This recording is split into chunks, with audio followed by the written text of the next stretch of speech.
শেষ হচ্ছে লুৎফুজ্জামান বাবরের ১৭ বছরের বন্দি জীবন। আলোচিত ১০ ট্রাক অস্ত্র উদ্ধারের ঘটনায় অস্ত্র আইনে দায়ের হওয়া মামলায় যাবজ্জীবন দণ্ডপ্রাপ্ত সাবেক স্বরাষ্ট্র প্রতিমন্ত্রী লুৎফুজ্জামান বাবর সহ ৫ জনকে খালাস দিয়েছে হাইকোর্ট। এর ফলে লুৎফুজ্জামান বাবরের মুক্তিতে আর কোনো বাধা নেই। এখন কথা হচ্ছে, কখন কারামুক্ত হবেন লুৎফুজ্জামান বাবর? প্রায় ১৭ বছর ধরে কারাগারে রয়েছেন তিনি। এর মধ্যে কয়েকবার অসুস্থ হয়ে হাসপাতালে চিকিৎসাও নিয়েছেন। কারামুক্তির বিষয়ে জানতে চাইলে ঢাকা কেন্দ্রীয় কারাগারের senior jail super Suraiya Akter বলেন, কারামুক্তির কাগজপত্র একটার পর একটা পাচ্ছি, তবে সবগুলো এখনো এসে পৌঁছায়নি। আজ পৌঁছালে আজই মুক্তি পাবেন তিনি।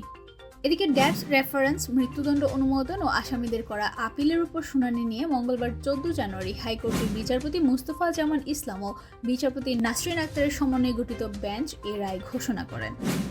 আদালতে বাবরের পক্ষের আইনজীবী শিশির মনির খালাস চেয়ে এই আবেদন করেন। রাষ্ট্রপক্ষের শুনানিতে ছিলেন deputy attorney general Sultana Akhtar Ruby ও সহকারী অ্যাটর্নি জেনারেল মোহাম্মদ আসিফ ইমরান জিসন। অন্য ৫ জন আসামির পক্ষে শুনানি করেন জ্যেষ্ঠ আইনজীবী SM শাহজাহান। বহুল আলোচিত চট্টগ্রামের ১০ ট্রাক অস্ত্র চোরাচালানের ঘটনায় করা মামলায় গত ১৮ ডিসেম্বর সাবেক স্বরাষ্ট্র প্রতিমন্ত্রী লুৎফুজ্জামান বাবর, মহসিন তালুকদার, এনামুল হক, রাজ্জাকুল হায়দার সহ ৬ আসামিকে খালাস দেন হাইকোর্ট।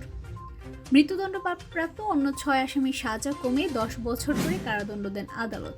এছাড়া ভারতের বিচ্ছিন্নতাবাদী সংগঠন উলফার সামরিক কমান্ডার পরেশ বড়ুয়াকে মৃত্যুদণ্ড থেকে যাবজ্জীবন দণ্ড দেওয়া হয়েছে। লুৎফুজ্জামান বাবর ১৯৯১ সালে ৫ম জাতীয় সংসদ নির্বাচনের স্বতন্ত্র প্রার্থী হিসেবে আনারস প্রতীক নিয়ে নেত্রকোনা ৪ আসন থেকে সংসদ সদস্য নির্বাচিত হন।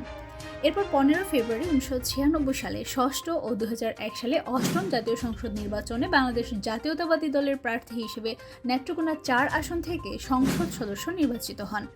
৮ম সংসদে তিনি স্বরাষ্ট্র প্রতিমন্ত্রী হিসেবে দায়িত্ব পালন করেন।